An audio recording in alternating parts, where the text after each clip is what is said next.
All right. So welcome to what is going to be the fifth episode of what I've decided to call Sin and Nonsense. Sin with two N's. We'll see if that sticks. Um, so today I am super happy to have Nathan Salmon on to talk a little bit about Saul Kripke's Naming and Necessity. Very excited for this episode.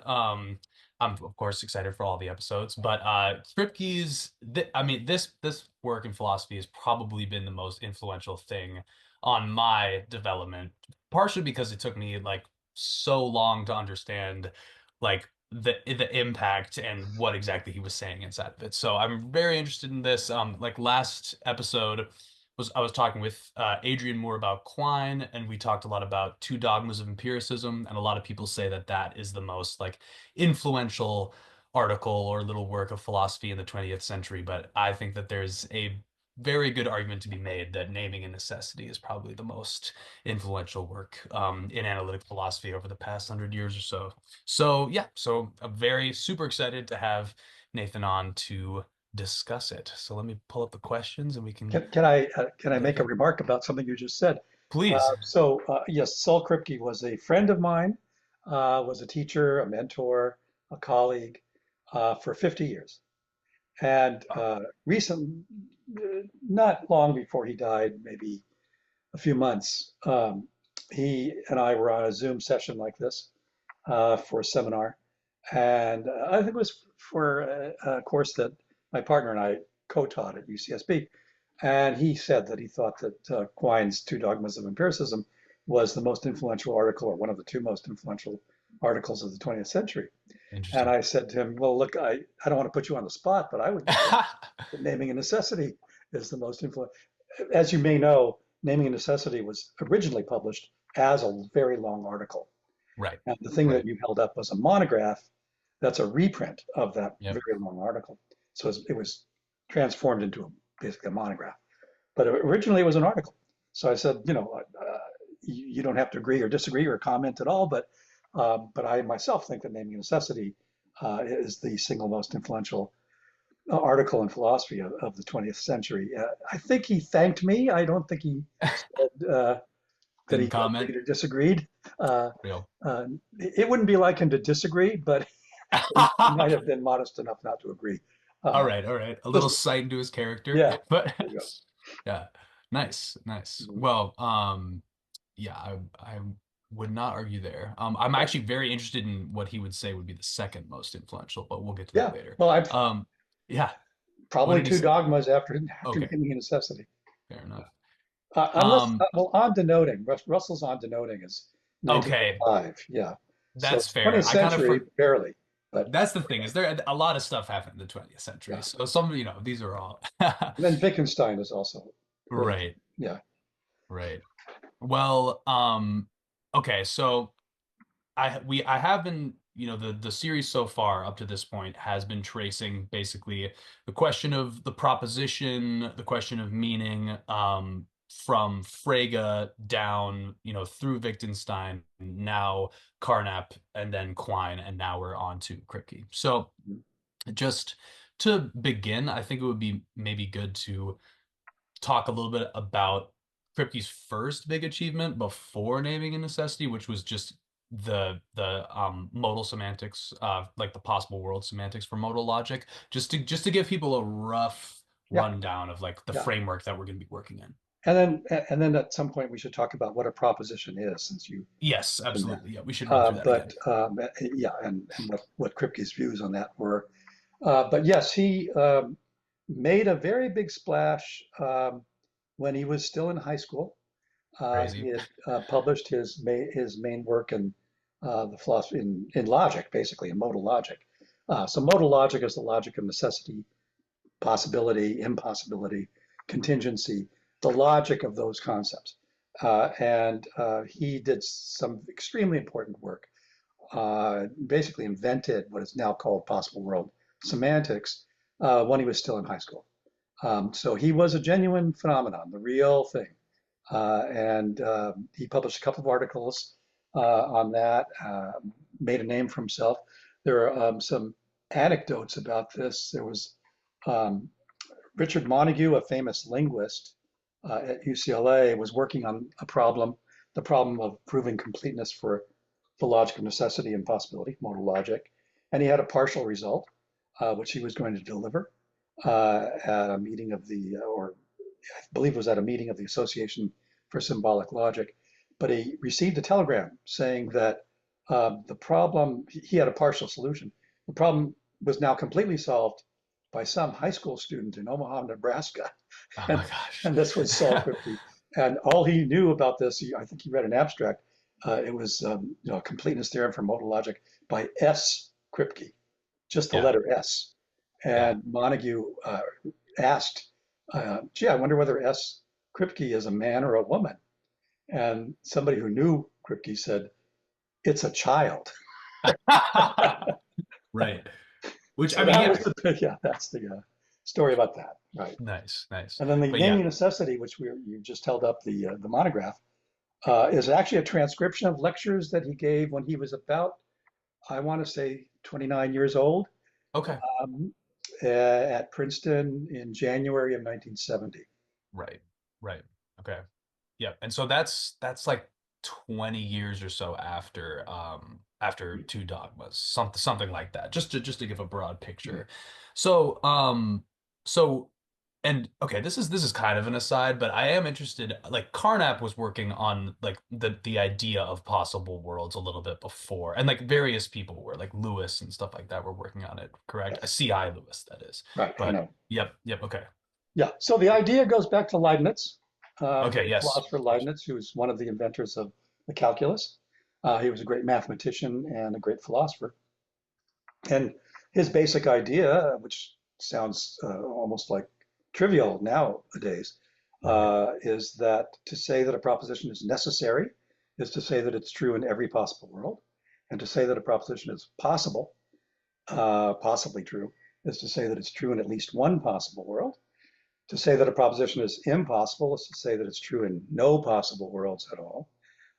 So necessity equates with truth in every possible world, and possibility equates with truth in at least one possible world. Sure. And this is what gave these philosophers the idea of trying to develop a logic for necessity and possibility using Leibniz's idea of a possible world.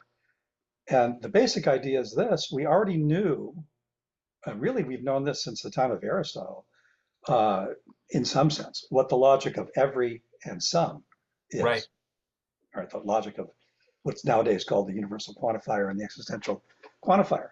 So here's this notion of possible world. Necessity equates with truth in every possible world, possibility with truth in at least one possible world.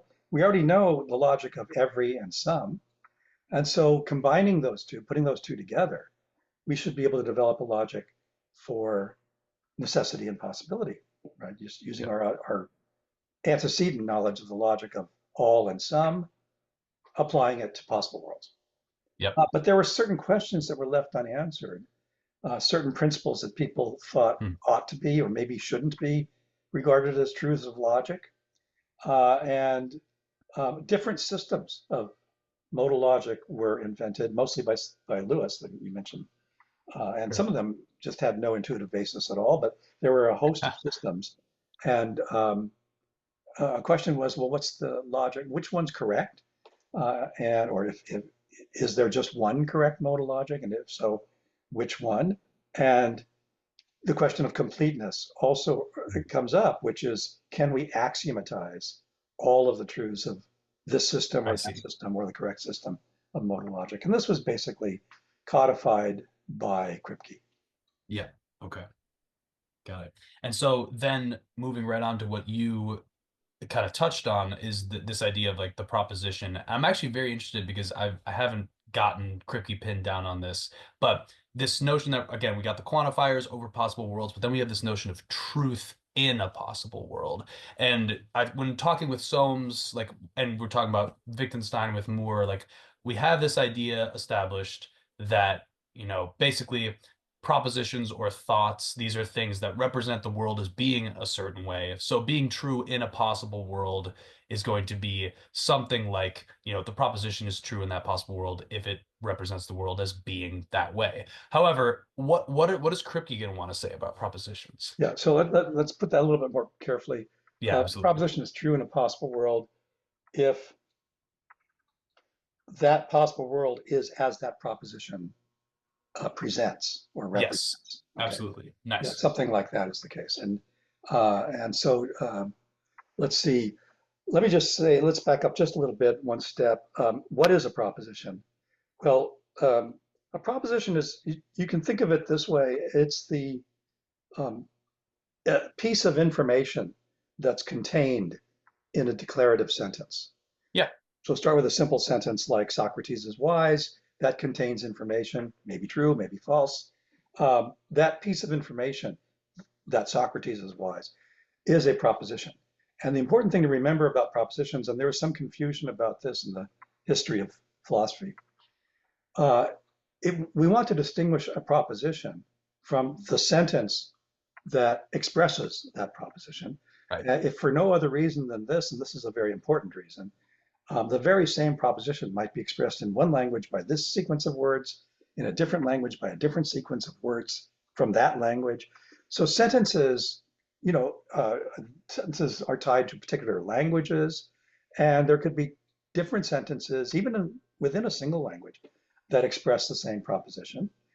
So propositions are to be thought of as not sentences, but the things that the sentences contain, the information Yeah. that's contained in a sentence. And that, of course, is not tied to any particular language, precisely because different sentences will express the very same proposition. So that's what a proposition is. Also, a proposition has several characteristics. One is that they are true or false, Yes. although it's arguable that some are maybe neither true nor false. And some philosophers go further and say there could be a lot of truth values other than just truth and falsity. I don't myself go there, but some Nice. philosophers do. So propositions are information contained in a sentence. They're either true or false, or maybe neither, um, but they're at least evaluable as maybe true or false. They're also this is very important about propositions. They are what our cognitive attitudes are directed toward. Now, by cognitive Right. attitude, I mean something like, well, the one that philosophers mostly focus on is belief. When Yep. you believe something, the object of your belief, the thing that your belief is directed toward, is a proposition. If you believe that Socrates is not wise, then the object of your belief is the proposition that Socrates is not wise. So propositions are the objects of what are called the propositional attitudes, cognitive attitudes. Belief, disbelief, doubt, wishing, if you wish that something were the case, hoping, fearing, you might be afraid that you're going to fail. If so, then the object of your fear is that you're going to fail, which is a proposition, and lots of other attitudes. So propositions play an extremely important role in our psychological cognitive life. It's very important to what makes us cognitive creatures. There, and maybe there are other animals, higher level animals, that are also capable of having attitudes towards propositions, though presumably not towards very complex propositions. And of course, why should it be limited to Earth? There might be creatures somewhere in other galaxies that also have attitudes towards propositions. In any case, they're very important to us. Yep. Um, in fact, um, as Abraham Lincoln said, our forefathers were dedicated to the proposition that all men are created equal. And people could be so dedicated to some thought or proposition as to be willing to die for it Right. in defense of it. So these could be extremely important to us, right? Yeah. So that's what propositions are. Philosophers think of them as being either true or false. And in particular, a proposition that's false might nevertheless be true in an alternative possible world. Right. And so any proposition, as you're saying, is going to be associated with a set of possible worlds, Yes, of which it's true. Now, some people are going to want to identify the proposition with the set of possible worlds in which correct. it's true. And does Kripke do that, or is Kripke? No, No. definitely Okay, does not. great. And Okay, let great. me just clarify one thing, because who knows, you may have mathematicians viewing this video. Okay, yeah. It's probably better, and philosophers don't often do this, but I think it would be better to identify a proposition not with a set of possible worlds, but with a class of possible Okay. worlds. And now some people are going to say, what the hell's the difference there? Yeah, right. And the only reason I make this uh, point is that um, it sometimes happens that a collection is too unwieldy to form a set, but nevertheless, one wants to talk about those propositions. And so sometimes mathematicians talk about proper classes. Proper Okay, classes are things that have elements like sets do, but they're not sets. They're not governed by the axioms of set theory. sure. So I think these philosophers that say that they identify propositions with sets of possible worlds, what they actually have in mind are classes of possible worlds. Sure. And yes, Kripke did not buy that, nor do I. And there's a simple reason that this is very controversial. Yep. Fair enough. It's I can rattle off a list of 8 or so philosophers, maybe more than that. There are very well-known philosophers who did subscribe or do subscribe, some are Yeah. open today, to the idea that a proposition is a class of possible worlds, namely the very worlds that the proposition is true in, Right. that class of worlds. Um, but I, my guess is that most philosophers of language reject this identification, though every proposition has associated with it the class of possible worlds in which it's true. Right. So classes of possible worlds and propositions are connected, certainly. Yes. Question is, are they so closely connected that they're the same things? Is Right. Right. proposition a class of possible worlds? And the reason why most philosophers, including myself, think that they're not is that classes of possible worlds are too coarse-grained to capture the distinctions among propositions. The conception of a class of possible worlds is not sufficiently discriminating to Hmm. distinguish between certain possible worlds, between certain propositions. And the most obvious case of this, and this is probably the one that convinces most philosophers, is mathematics. All Right. of the truths of mathematics, each of them, is true in all of the possible worlds. And so it would turn out that the class of possible worlds associated with any mathematical truth, 2 plus 3 equals 5, e to the pi, I is -1, uh, Right. all of the truths of mathematics have the very same class of possible worlds. And so we're not distinguishing propositions finely enough by Right. using this kind of coarse-grained idea. Right. Now, philosophers, there are still many philosophers who still subscribe to this idea, and they're just not impressed with this kind of Sure. consideration. So Right. And the consideration would be that every mathematical proposition is identical. every mathematical truth, Mathematical right? truth. Sure. There are Right. Yeah. false mathematical propositions, and Yeah. of course they. Right. Well, Absolutely. and by Yes. the way, all of the purely mathematical propositions that are false are impossible. Right. And So they so the are class also, of there's basically just two. Yeah. yeah, Right. so the Right. class of Very good. propositions express the class of or class of possible worlds in which a false mathematical claim is true is the empty class, right? Right. The Right. empty set Okay. of possible worlds, right? Well, okay, that I think should give us some, like way towards understanding the necessity part of of this, but now Mm-hmm. naming. Like let's get into that a little bit and then tie the two together. So okay, in this lecture, the first thing, well, maybe not the first thing, Three but lectures, three lectures. Yes, three absolutely. Right, lectures. right, Yeah, right. In this monograph, I should say. yes. So there are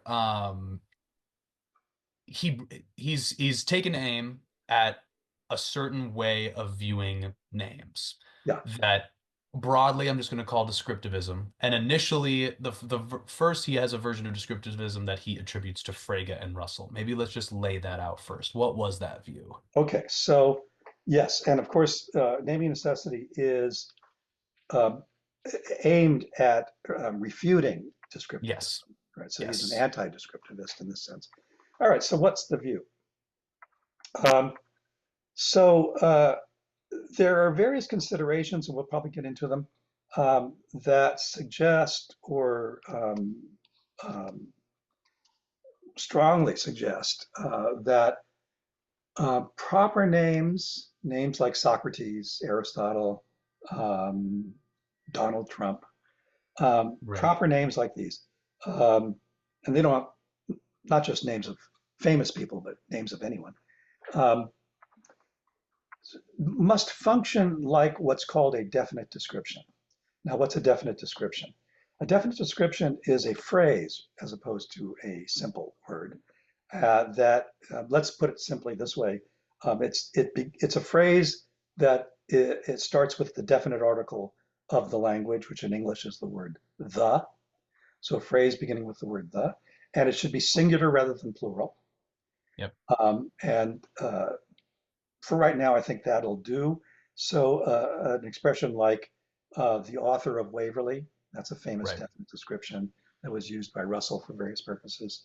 Um, the person who proved that mathematics is incomplete, that's a definite description. So all of these phrases that begin with the word the and that are not plural but singular, grammatically singular, are definite descriptions. Some of them are defective in some way, though in some sense through no fault of their own. So one, I'm calling it defective. The technical term for these is improper. Not that it makes a big difference, but one improper definite description is the phrase, the present King of France, which is, as I said, through no fault of its own. There's nothing internally incorrect about it. It's a perfectly grammatical expression, and it was usable at some At one points point. in time to designate somebody. But France isn't a monarchy any longer. So the Right. very idea of the present King of France, um, there's something there's something unhappy about it. It doesn't quite function properly. Right. So these are called improper definite descriptions. A proper definite description is a description for which one single item, one single individual answers to that description. And the description pretty obviously designates that one thing that answers the description. Right. And there are good reasons for thinking that proper names really abbreviate definitely, that each proper name is a kind of an abbreviation or a truncated form of a definite description. And the basic reason for thinking that is that without that idea, certain puzzles arise in the philosophy of language for which there's no obvious solution. Now, I'm Right. not saying there's no solution. I would never go that far, but there's no obvious solution. Whereas if you postulate that these proper names are actually abbreviations for definite descriptions, we have a ready-made solution for these puzzles. So Sure. that's where descriptivism comes in. The descriptivists like Frege and Russell um, believe that proper names do abbreviate definite descriptions or function rather like definite descriptions function. And both Frege and Russell thought this. They didn't agree about how definite descriptions function, but they agreed that however it is that definite descriptions function, proper names function like that, right? Yes. They didn't agree Okay. about what that was. And they had an important disagreement about this. Um, but they both felt that, okay, with definite descriptions, we have solutions to these various puzzles. So proper names probably definitely function in the same manner as a definite description. And that was descriptivism, which when I was a student, was a college in college, that was probably the dominant view of proper names. Now, I started college as a freshman in 1969. Um, and that was probably the dominant view at that time, though as a college freshman, I wouldn't have known that. Right. In fact, I didn't take philosophy until a few years later. Uh, but Kripke's lectures, Naming Necessity, where he mounts a very compelling case that descriptivism is not correct. Those are lectures that he delivered in 1970. I said he was about 30 years old at the time. He was 10 years older than me. Um, and they weren't published for another couple of years. So it was really in the early 70s, 1972, about when people realized, maybe a little before that, that there's something askew with descriptivism. It's not getting the facts right. There's Right. something wrong with descriptivism. So that's basically the thrust. So the monograph, the famous article, naming and necessity, two different topics. And Right. Kripke, as I recall, starts out by saying, I hope that you see that these two topics are related, and that's why the title of this work is Naming and Necessity. And actually, at the time that he said that, my guess would be that a lot of people did not see how these Yeah. two things are related. No, So not you at can all. already get a sense. This is something that was true about Saul, if I may refer to him by his first name, was that he was such a phenomenon intellectually that even a little remark like that, like I hope you can see that these two are connected, could be very humbling and intimidating, especially Yeah. if you thought, I don't quite see how these two are related, right? But he's going to tell us. Okay. Definitely a stylistic genius Yeah. opening with that line, no Yeah. doubt.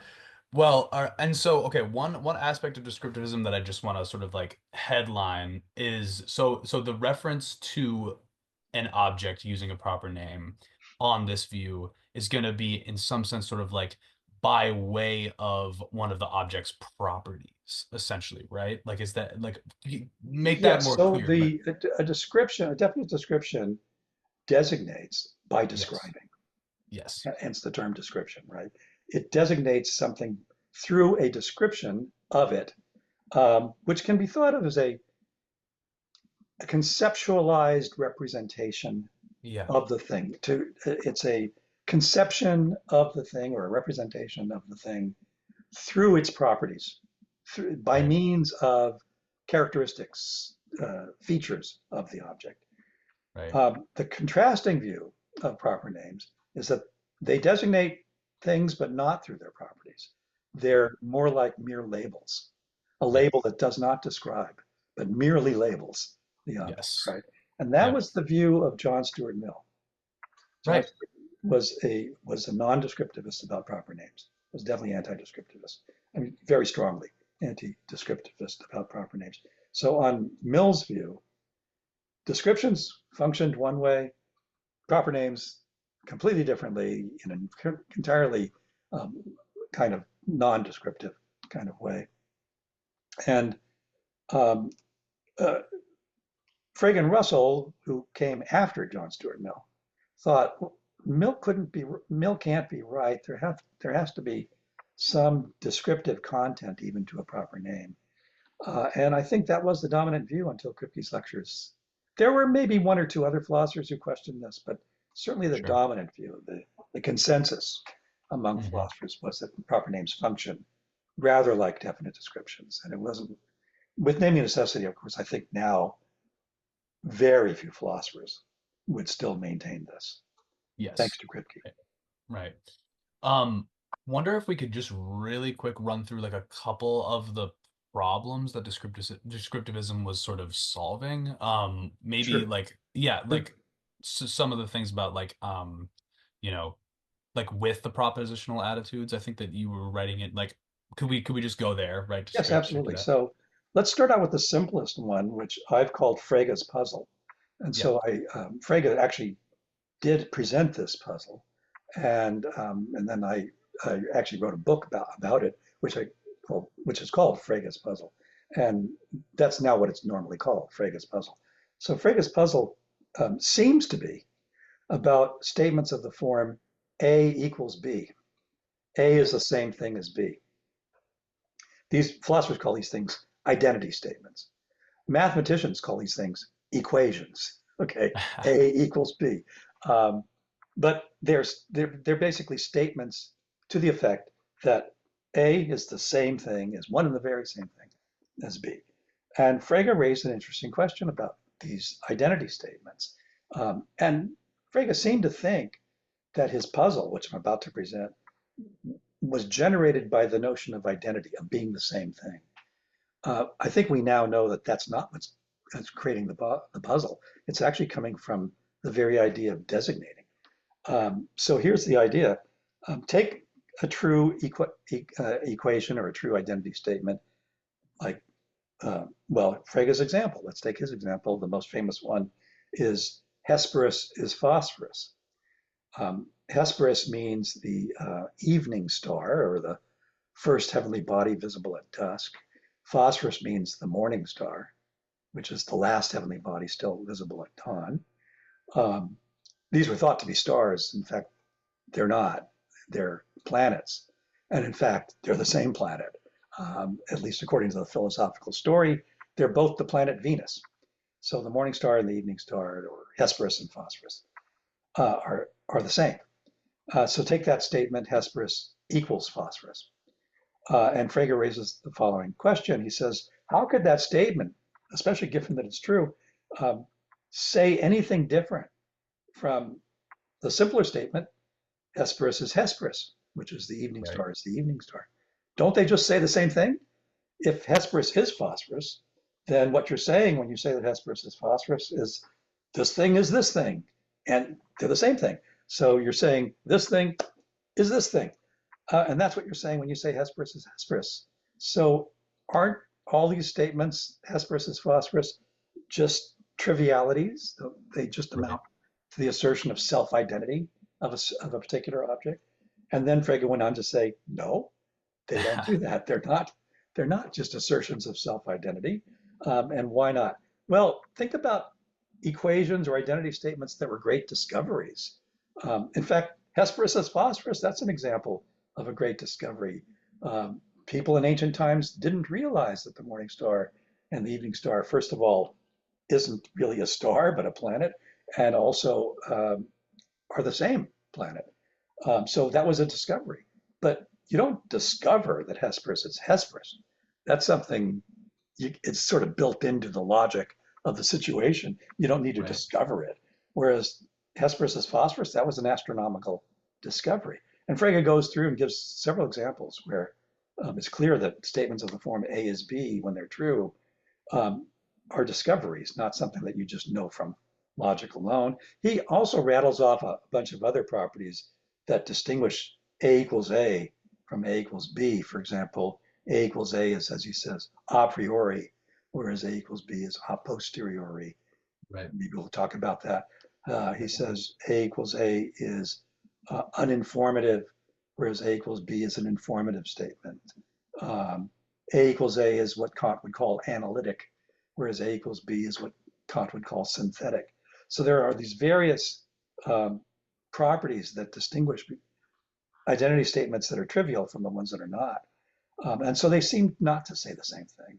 Even when A equals B is true, it doesn't say the same thing as A equals A. How could it say something different? What's going on there? Solution. The name A and the name B are disguised or abbreviated definite descriptions. And so when you say A is B, you're really saying, or the structure of what you're proposing there, what you're asserting, is that the such and such is the so and so, where you're Right. describing something as such and then redescribing it, the same thing, as so and so. The such and such is the so and so. That's an identity statement where the two terms are definite descriptions, right? Now, what does that mean if not that the such and such is the such and such? Well, the such and such is the such and such basically just means that there's exactly one such and such, whereas the Right. such and such is the so and so means that there's some one thing that's both such and such and also uniquely, by the way, such and such, and also uniquely so and so. So you're Right. saying something much richer. If you can attribute this correctly, that proper names are actually definite descriptions or description-like, then you have a better explanation for what seems initially puzzling. How can these two statements differ in what they are saying? Now, you raised the issue about propositional attitudes, and Frege's puzzle can be generalized to Yeah. the case of propositional attitudes. So, for example, suppose there was, um, somebody who's reasonably intelligent but uninformed, who believes that Hesperus appears in the evening, but that phosphorus doesn't appear in the evening. You ask this person, does Hesperus appear in the evening? And they say yes. You ask them, does phosphorus appear in the evening?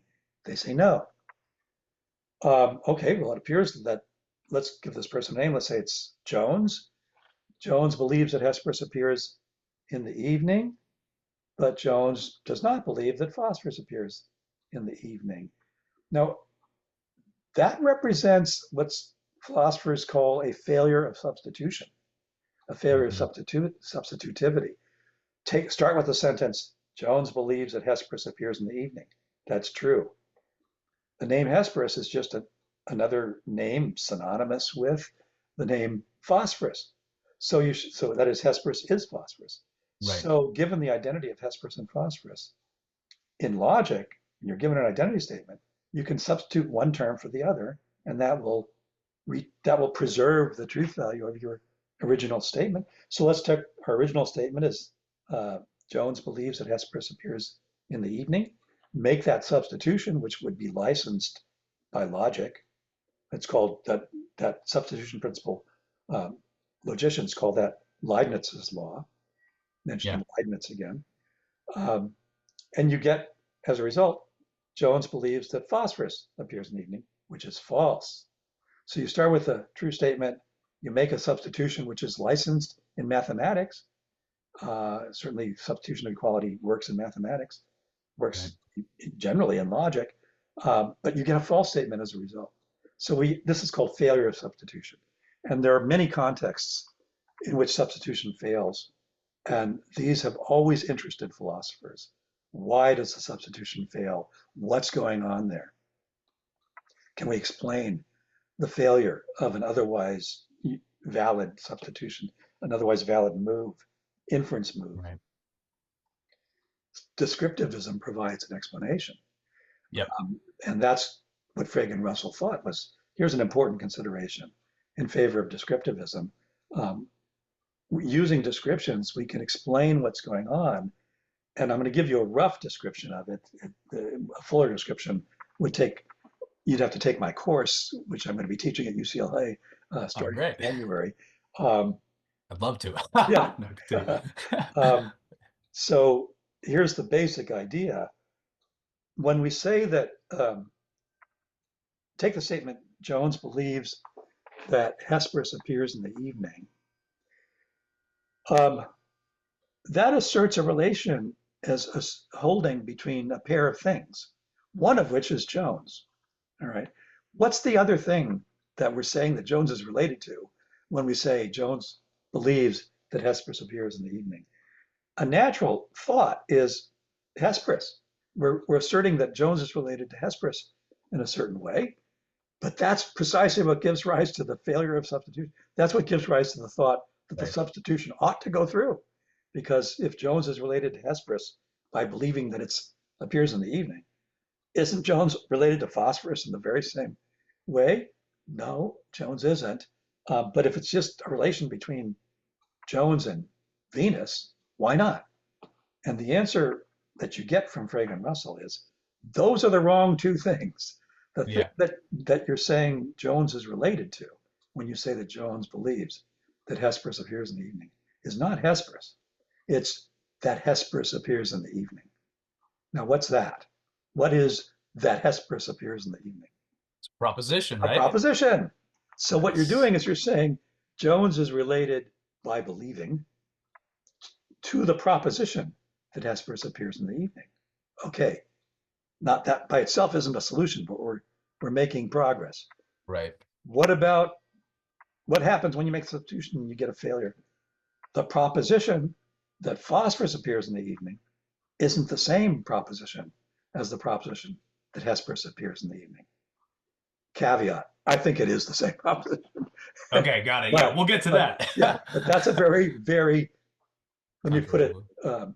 favorably towards me, that's a very controversial view. I think Yeah. I think the That- dominant views they're not the same proposition. And that was okay. certainly Frege's view, and that was certainly Russell's view. They would say the proposition that Hesperus appears in the evening and the proposition that phosphorus appears in the evening are different propositions, and that explains why Jones believes one and not the other, because they're two different propositions. And if they're different, of course, one can have one attitude towards one and a different Right. opposing attitude toward the other. So how do you get different propositions? Take the sentence, Hesperus appears in the evening. Take the sentence, phosphorus appears in the evening. How do these two sentences end up expressing different propositions? An answer, and the one that Frege and Russell favor, is the name Hesperus abbreviates a description, namely the evening star or the heavenly body visible, the first heavenly body visible uh, at dusk. The name phosphorus abbreviates a definite description. It's because these names are functioning as definite descriptions, according to Frege and Russell, that these two sentences, Hesperus appears in the evening, phosphorus appears in the evening, express different propositions. Yep. Those who reject descriptivism, as I do, are free to claim that these two sentences do express the same proposition. And that is exactly what I do believe. Whereas Kripke was much more cautious about that. Okay. He did Right. not ever commit himself as to whether these two sentences do or do not express the same proposition. Um, and in fact, I happen to know from many conversations with him and from reading carefully his most important article on this topic, which is called A Puzzle About Belief, Yeah. that he believes that cases like this place our apparatus of attributing belief under so much strain that it actually breaks down, that the whole apparatus breaks down. And so that in some sense, we can't even say whether that's the same proposition or not. There's a radical Right. kind of failure in even the attempt to address whether they're the same proposition or not. I Right. don't go that route. I myself think Right. that they're just the same proposition. And there's more to be said, but Yeah. that is to be answered in the affirmative. Whereas Frege and Russell thought, no, they're not the same proposition. As I say, I think that's the dominant view even now. Yeah. And Kripke was just extremely cautious on this issue. Well, I'll be interested to, yeah, hear a little bit more about how Kripke tried to solve that, especially like, yeah, you said that he rejects Millianism ultimately. So I'll be interested to see how that Mm. goes. But okay, so the case for descriptivism has been made. Let's talk about the case against descriptivism. Oh, I So should. yeah, I'm go sorry for to it. interrupt, but I didn't even mention this. But there's another source for Yeah. descriptivism, and that is to do with names that don't designate, Yeah, absolutely. non-designating names. They create, they give rise to many puzzles in the philosophy of language, the puzzles of non-designation. And again, those puzzles, which are different from the ones I just mentioned, are also um, at least apparently solved by postulating that names abbreviate definite descriptions. Right. So there are two sources here. The two sources are basically uh, situations in which there are two names for the same one individual, Hesperus, Phosphorus, Cicero, and Tully. You can think of lots of other cases like this. Um, let's see, Elton John and Reginald Dwight, two names for the Sure. same person. Yep. Um, uh, let's see, what's my favorite example? Lewis, Carroll, and Dodgson. I think that's his name. I think it's Charles Ludwig Dodgson. Hmm. This was Lewis Carroll. Sure. So two names for the same individual. These give rise to these substitution failures, Frege puzzles kinds of Right. situations. Non-designating names, we don't need two. We just need one that fails to designate. And these are normally the ones that philosophers focus on are names that are of fictional characters, where there's not a real such person as, I don't know, Forrest Gump or Right. Harry Potter or some fictional character. Yeah. And so they give rise to a different kind of set of problems. Again, descriptivism comes to the rescue. Again, Kripke's naming a necessity says, not so fast. Descriptivism isn't correct. All right. That leaves us with the questions, with the how do we Right. solve these puzzles if we can't resort to descriptivism, what do we use to solve these puzzles? Right.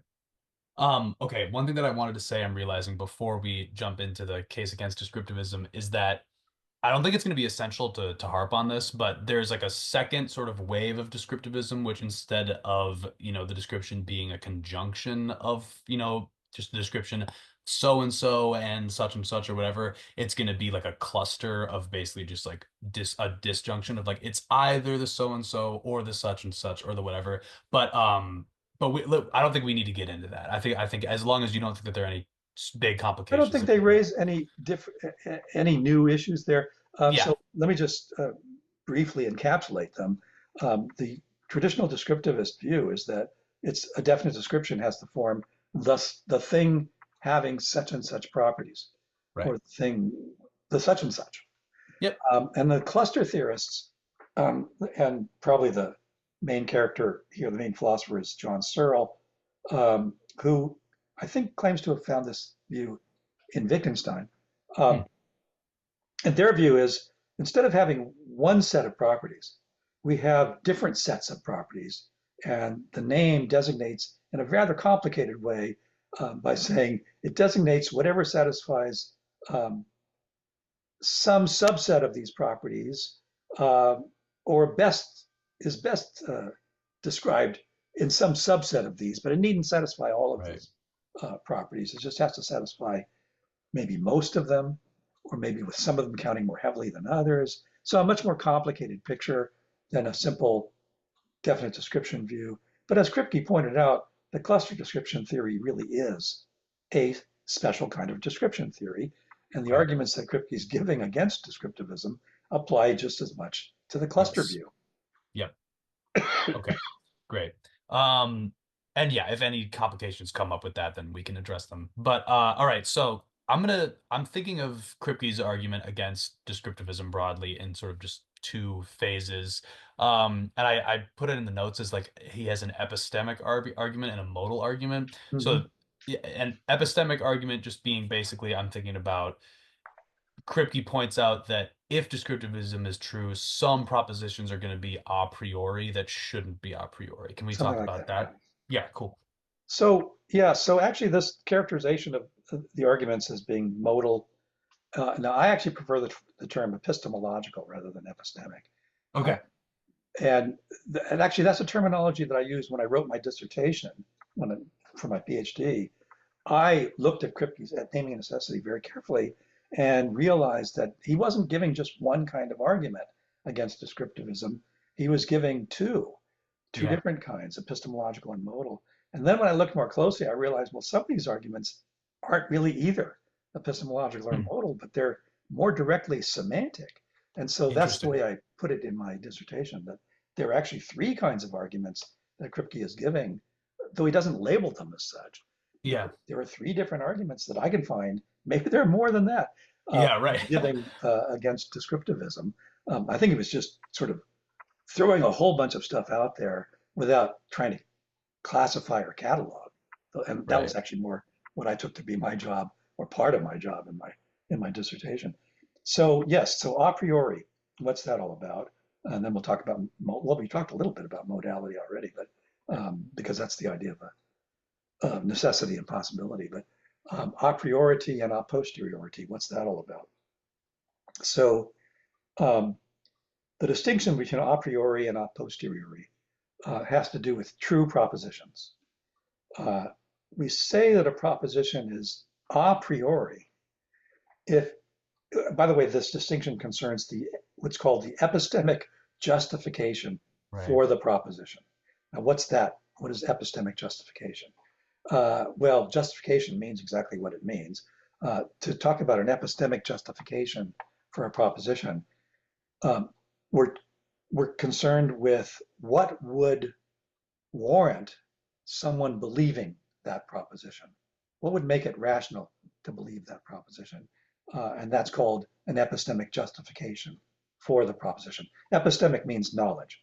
So, what would be a kind of justification that would legitimize belief of this proposition so much so that one can count as knowing, not just believing it, but knowing the proposition? What kind of justification would give you that, would give you knowledge? That's called epistemic justification. The distinction between a priori and a posteriori has to do with that. It has to do with the epistemic justification for the proposition. If a proposition is knowable in principle, even if nobody ever does, but if in principle one could know that proposition, if one could gain epistemic justification for that proposition independently of any experience, that is, no experience is playing any justificatory role in this justification of this proposition. Experience is not part of that justification.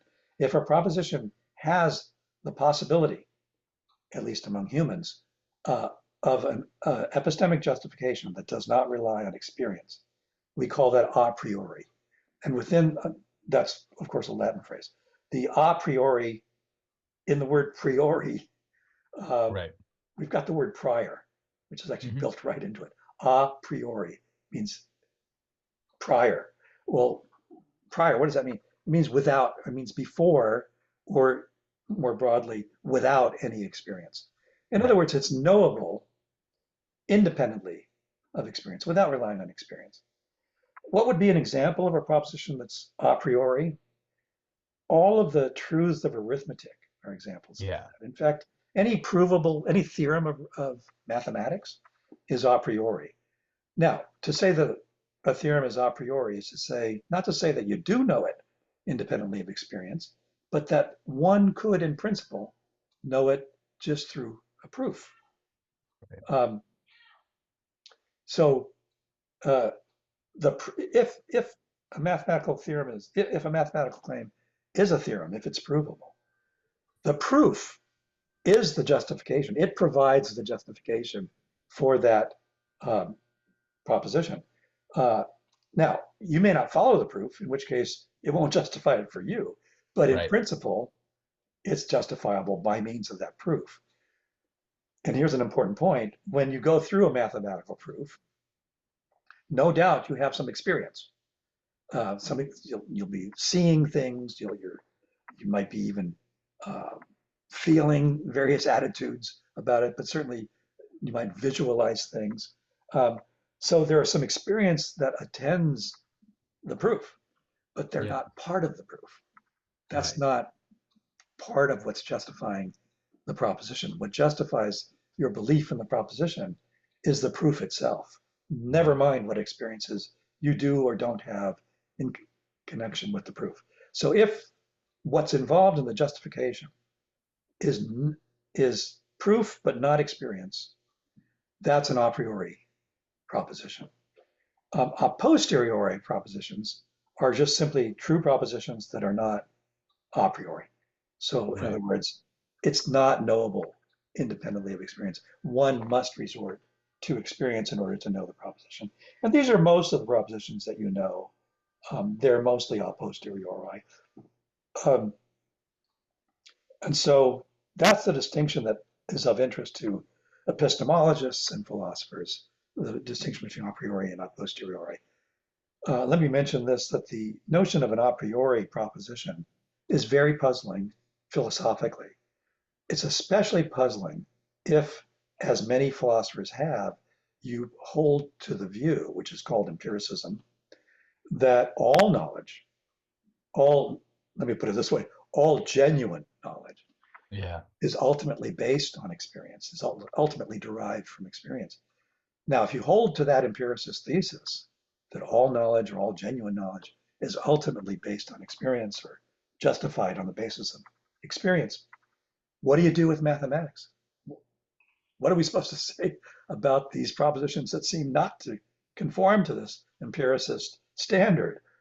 So empiricists have always been, this is going back centuries, empiricists have always been troubled by mathematics. Mathematics is a very difficult area for empiricism to accommodate. And what many empiricists have done um, is to claim, and Carnap, you mentioned Carnap, is to claim that mathematics doesn't represent genuine knowledge. Right. It's not genuine knowledge. Now, I think, my colleagues in the math department might beg to differ. We're saying you're not even pursuing genuine knowledge. And I think they would say, I'm not, you Yeah. philosophers are Right. the ones Right. who are Right. not pursuing genuine knowledge. Right? So, um, so it's been a problem. Yeah. A priori is a problem. But if you're not an empiricist, well, you might be able to accommodate it by saying, look, experience comes to us through our five senses, sight, touch, smell, and so on. But there's more to our access of the world than just our five senses. There's also intellect. There's also mathematical intuition. There's Yeah. some other faculty besides our five senses. And that's what is giving us access to the world of numbers and mathematics and things like that. All right, so yes, so Kripke came up with, tying this back to Kripke and descriptivism, Kripke came up with an argument that employs these ideas of a priori and a posteriori to criticize, to refute descriptivism. So if I'll just run through that in broad outline right now. Here's the way the argument goes. Kripke says, well, before I do this, let's make the distinction between analytic and synthetic. That's Yeah. more relevant Yeah. to this argument. Okay, so this is the terminology of analytic and synthetic is due to Immanuel Kant, who didn't quite characterize the distinction correctly, but he certainly aimed us in a certain direction.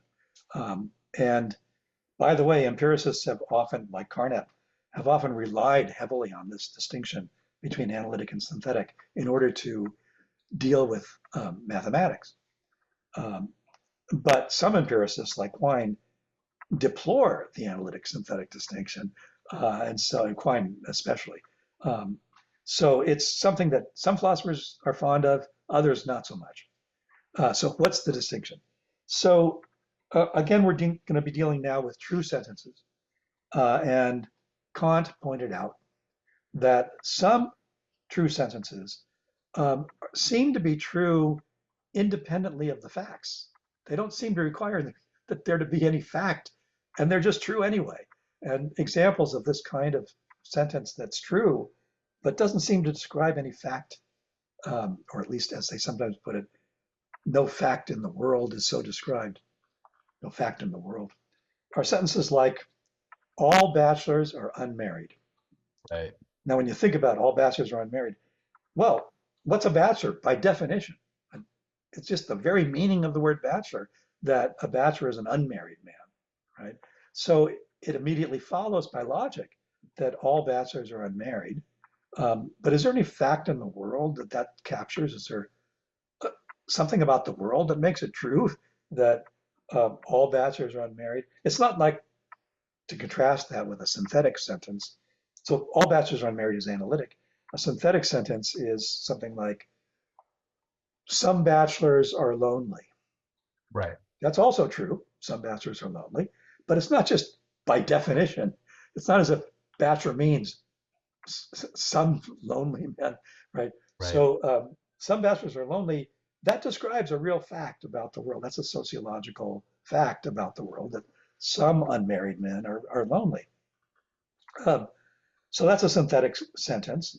It's a true sentence that's not true just by virtue of its meaning, right? Yeah. Not solely by virtue of what it means. It's true by virtue of what it means, but also a fact in the world. So that's the basic idea between the analytic and the synthetic distinction.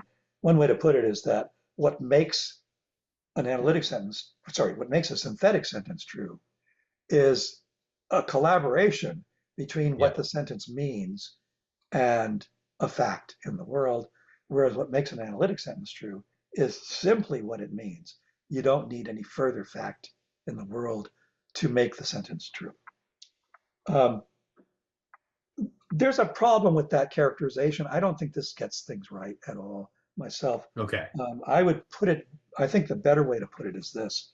Um, some sentences are true as a logical consequence of two things, what the sentence means and some fact. Hmm. But some special sentences are true merely as a logical consequence of what they mean.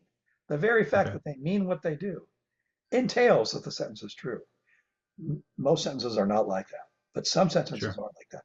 And I think the sentence, all bachelors are unmarried, does have this genuine feature that it's true as a logical consequence of the fact that it means what it does.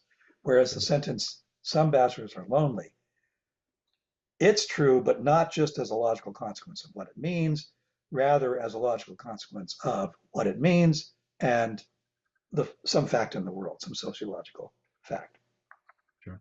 some non-linguistic fact. Let me put it that way. I think there is a genuine distinction here, and that Kant was onto it, even though he didn't characterize it correctly. I also Sure. think the 20th century empiricists didn't capture it correctly, but I think there is a genuine, unlike Quine, I think there's a genuine, legitimate distinction between the analytic and the synthetic. But the basic idea is an analytic sentence is true by definition, Yeah. whereas a synthetic sentence is not. If you can wrap your mind around that, then we can look at Kripke's argument. Okay, so here's Kripke's argument. Um, According to descriptivism, every proper name is a disguised or truncated, or at least functions like a definite description. So take a name and consider a description that, according to descriptivism, it mimics. Yeah. And one example I like to use is the name Shakespeare. Sure. And what description does it mimic? What description does it function like? Well, according to Frege and Russell, it depends on the speaker. Some people are more familiar with Shakespeare's works than others. Let's suppose that for some particular speaker, the name Shakespeare, if you ask the speaker, who was Shakespeare? The answer they give is the playwright who wrote Romeo and Juliet, Sure. or maybe the playwright who wrote Romeo and Juliet and Hamlet. Now, Sure. other people can rattle off all of his plays, but just consider a speaker who thinks, well, it's the guy who wrote Romeo and Juliet and Hamlet. Okay. Now, in that speaker's idiolect, what's an idiolect? An idiolect is a particular speaker's own version of the language. It's your own Right. individual version of the language. According to descriptivism, that speaker's idiolect defines the word bachelor, the word Shakespeare, Right. as the author of Romeo and Juliet, or the person who wrote Romeo and Juliet and Hamlet. That's what the name Shakespeare means for this speaker in their own idiolect. They use the name Shakespeare just to mean the playwright who wrote Romeo and Juliet and Hamlet. Okay. Now consider the sentence Shakespeare wrote Hamlet and Romeo and Juliet. Just consider that sentence. Shakespeare wrote Hamlet and Romeo and Juliet. According to descriptivism, in the speaker's idiolect, that sentence is a shorthand abbreviation for the following sentence. The person who wrote Hamlet and Romeo and Juliet wrote Hamlet and Romeo and Juliet. The person who wrote these things wrote those things. Okay. Right. Now, if that's what the sentence means, so in other words, the sentence, according to descriptivism, the sentence Shakespeare wrote Romeo and Juliet and Hamlet is analytic Right. It's true for by this definition. in this speaker's Sure. idiolect. Okay. Any analytic sentence, like all bachelors are unmarried, expresses information that's a priori. Right. That's one of the hallmarks of analytic sentences. The information contained in an analytic sentence is a priori. Some philosophers disagree, but Sure. mostly that's what philosophers think, that analytic sentences express a priori information, synthetic sentences express a posteriori information, propositions. So according to descriptivism, the sentence Shakespeare wrote Hamlet and Romeo and Juliet is analytic for our speaker. Well, analytic sentences express a priori information, and they're also necessary. They also express necessary truths. Right. Or to put it more cautiously, let's consider the sentence Shakespeare, if there was any such person, Yeah. add that proviso. Shakespeare, if there was any such person, wrote Romeo and Juliet and Hamlet, then that ought to be analytic. That ought to be, Sure. according to descriptivism, that should be an analytic sentence. Analytic sentences express a priori necessary truths. All right. Right. Now, Kripke goes on to say, but is it a priori that Right. Shakespeare wrote Hamlet and Romeo and Juliet? Do you really not need any knowledge of the world or any historical knowledge or any knowledge of literature or the history of literature or the history of plays Do you really not need any of that? You can just introspect and reflect on your Right. concepts and see that Shakespeare wrote Hamlet and Romeo and Juliet. No, it's not a priori at all. Clearly, it's something you could even be wrong about it. We could even Yes. discover that it was all a hoax, that Shakespeare didn't really write these plays, that we've been misattributing them to him all along, but really he stole them from somebody else and he put his Right. name on them. Maybe he even murdered the actual playwright and then claimed to write them. So it's not a priori that Shakespeare wrote Right. Hamlet and Romeo and Juliet. Similarly, we could take we could turn the sentence around. Um, if anyone did write Hamlet and Romeo and Juliet, it was Shakespeare. Consider that sentence. If anyone wrote Hamlet and Romeo and Juliet, it was Shakespeare who did it. Well, on descriptivism, what that means is if anybody wrote Hamlet and Romeo and Juliet, it was the author of Hamlet and Romeo and Juliet Right. who wrote them. Again, an a priori necessary truth. So Kripke then says, but is it really a priori that if anybody wrote these plays, it was Shakespeare? We can imagine discovering that somebody wrote them and it wasn't Shakespeare. Right. It's not to say that we expect to discover this. Of course, we don't expect that. We know that Shakespeare did write them, but it's not a priori that we know this. So here's Kripke's counterargument then. The prediction made by descriptivism as to the epistemological status of sentences like if Shakespeare, if there was any such person, wrote these plays, or if anybody wrote these plays, it was Shakespeare, is not what the actual epistemological status of these sentences is not what descriptivism claims. It's not a priori. These sentences are a posteriori. The only way that can be that these sentences are a posteriori, and it seems pretty clear that they are, is that the name doesn't abbreviate that description. Right. But pretty clearly, no matter what description you propose instead, we can mount the same kind of argument. Yeah. It's going to be very Absolutely. difficult to come up with descriptions for which this kind of epistemological argument can't be reconstructed, right? So it Right. seems very general in its scope, in its sweep. Kripke points out that descriptivism makes erroneous predictions about the epistemological status of various sentences, predicting incorrectly that they're analytic and therefore a priori, when in fact they're neither. They're in fact synthetic and a posteriori. Yep. That's the epistemological argument against descriptivism in a Right. nutshell. If I can put it that way. Let's see. I wonder if I want to dwell on that in any way, but I think, I mean, you just laid it out perfectly. I guess, yeah. So, and the, the cluster theory, the disjunction is going to be like an initial sort of, if you have this thought that there might be a problem, you might, like, the cluster theory can seem like a sort of, you know, a nice option to maybe get out of it. But as you were saying, what you realize is that, like, the more you think about the problem, it's actually very general. Like, no matter what, as Right. Kripke is saying, like, we don't, any descriptivist theory is going to ensure that we have some sort of a priori knowledge about objects, which we just don't have. Like, we could Yeah, always so be wrong. the cluster descriptive theorist will say, oh, well, that the reason that messed up was that you chose a simple description where Shakespeare was, by definition, the author, the playwright who wrote these two plays.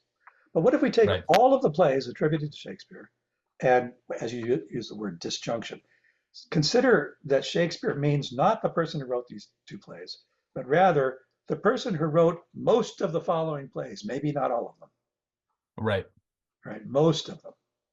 Or maybe the person who wrote most of the major plays in this long list of plays, which will include Romeo and Juliet and Macbeth and Hamlet, but Timon of Athens is not one of his major plays.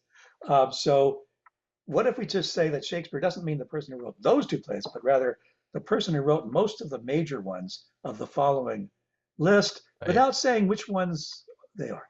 Okay. Right. And we can now take Kripke's argument and extend it to this case by saying, by pointing out, well, then in that case, we still get an analytic sentence according to you. namely, um, Shakespeare wrote at least one of these plays. Right? Either Right, this one or this right, one or this one. He wrote right, at least one. And then Kripke points out, is it really a priori that Shakespeare wrote at least one of these plays? No, it's not. We could imagine discovering that Shakespeare didn't write any of these plays, right? right, And if, I mean, again, we don't imagine that that's so, but we don't think that that's going to be the case. But certainly we could imagine discovering this. We could imagine discovering that somebody else wrote all of those plays, or a committee wrote all of those plays, and somehow they got misattributed to Shakespeare, maybe by his own doing. Since that's not ruled out a priori, the right. sentence that says Shakespeare wrote at least one of them is also not a priori, in which case the cluster theory fails for essentially the same reason as the original Right. theory. Perfect. Yeah. All right, so that's the epistemic argument. Let's run through the modal argument, and then maybe we'll also hit the semantic argument. But yeah, the Yeah. modal argument. Yeah. So the modal argument is basically the same argument, except that instead of looking at the epistemological status of the sentence, if wrote these plays, someone wrote these plays if and only if they're Shakespeare. We look at the modal status of the sentence. So analytic sentences express a priori propositions. They also express necessary truths. All right. All bachelors are unmarried. That's not an accident that all bachelors are unmarried. It's necessary that all bachelors are unmarried. It's impossible for there to be a married bachelor. That's a oxymoron. It couldn't happen. So the sentence, all bachelors are unmarried, expresses a necessary truth. Every bit as necessary as 2 plus 3 equals 5. Right. The truth that all bachelors are unmarried is every bit as necessary as that. Analytic sentences in general express necessary truths. Some philosophers disagree. There are going to be some complications, but Sure. by and large, and maybe without exception, but certainly by and large, analytic sentences express necessary truths. But is it really necessary that if someone is Shakespeare, then that person wrote these plays? Is it really Right. necessary that if somebody wrote those plays, it was Shakespeare? As Kripke points out, Shakespeare might not have, I mean, there's nothing necessary about his writing these plays. Shakespeare could have followed his parents' advice and become a lawyer instead of a playwright. The same kind of advice most parents give to their children who say, Right. I want to be a playwright for a living. They'll say, no, be a lawyer. Do something where you're going to make a living, right? So Shakespeare might not have gone into theater. He might not have written plays. He might have been a lawyer instead. Um, there's no necessity is about Shakespeare becoming a playwright or being the person who wrote these plays. It's not. It's possible. The proposition Shakespeare didn't write these plays expresses a metaphysical possibility. It's something that might have been the case, even though it's not the case. So the very same argument is being given here, except refocusing from the epistemological status to the modal status of these allegedly analytic sentences, pointing out, look, they're not analytic because they're not a priori, and furthermore, they're not necessary. So they're not analytic. They don't have either of Right. these features that analytic sentences are supposed to have.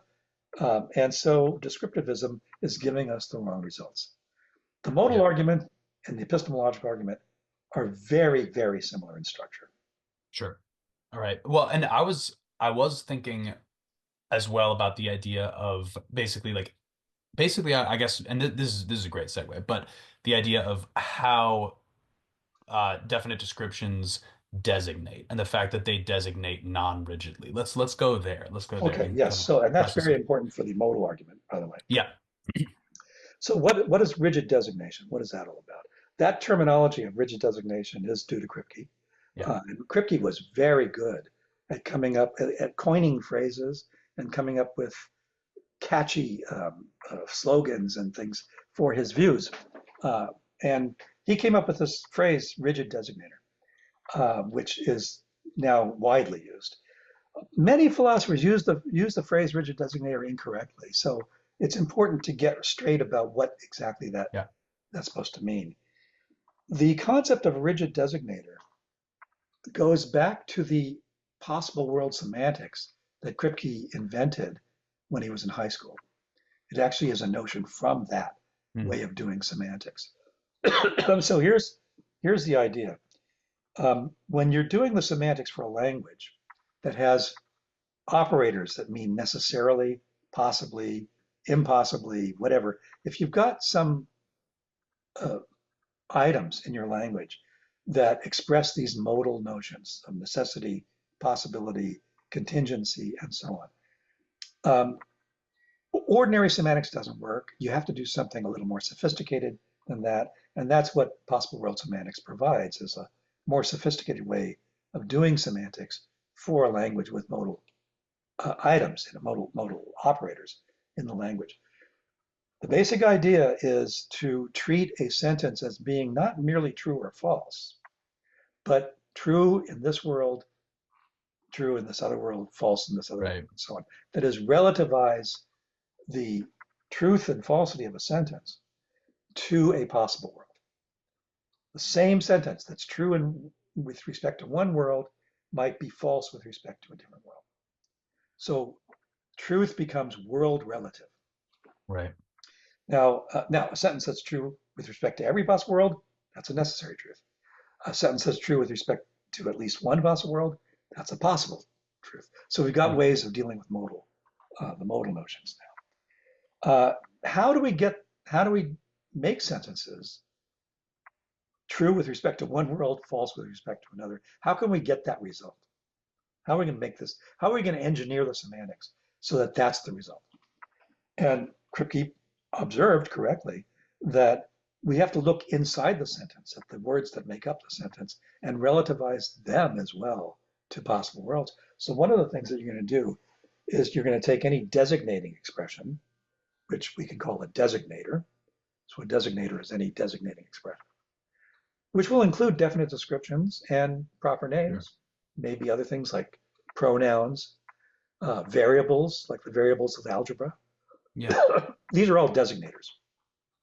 And here's what Kripke points out. In order to get this result for the possible world semantics, we have to relativize designation to possible worlds as well. So we Right. have to say this expression designates this object or this individual with respect to this possible world, but doesn't designate that individual with respect to some other possible world. In fact, with respect to this other possible world, it designates a different individual. Right. Okay. Now, having clarified all of that, an expression, a designator that designates the same thing, no matter what possible world, with respect to every possible world, is a rigid designator.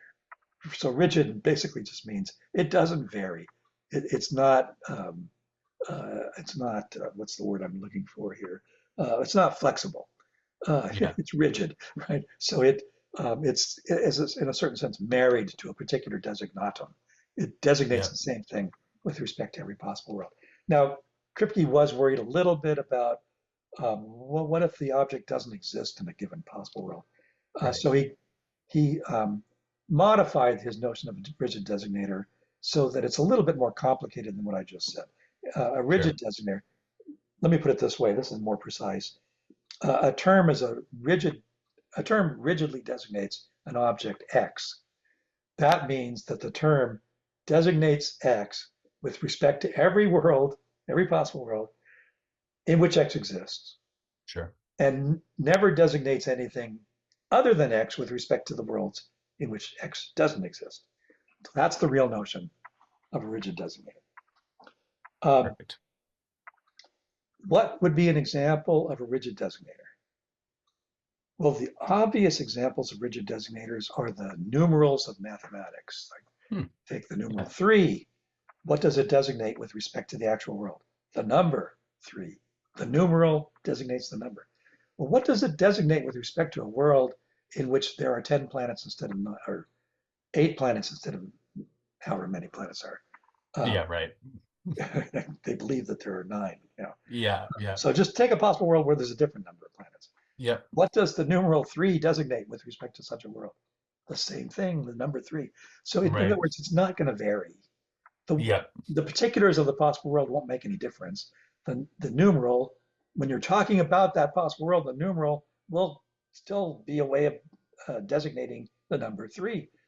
So numerals are rigid designators, the numerals of Arabic notation or Roman Yep. numerals, doesn't matter what. And Kripke went further, right? So Kripke's thesis is all proper names, not just numerals. Yep. All proper names are rigid designators. That's a famous thesis that is to be found in Naming Necessity. Okay, proper names are rigid designators, according to Kripke. When he Yep. first put forward this thesis, not everybody agreed. I think Mm. nowadays everybody, virtually every philosopher, sees that he was right about that. What are examples of non-rigid? Are there any non-rigid designators? Actually, they're hard to come by. The variables of algebra are rigid designators, we now know. Proper names are rigid designators. Constants, individual constants are rigid designators. Yeah. People have argued that general terms are rigid designators. That's Pronouns interesting. are rigid designators. By the way, some philosophers think that pronouns are not always rigid designators. I will just declare they're wrong.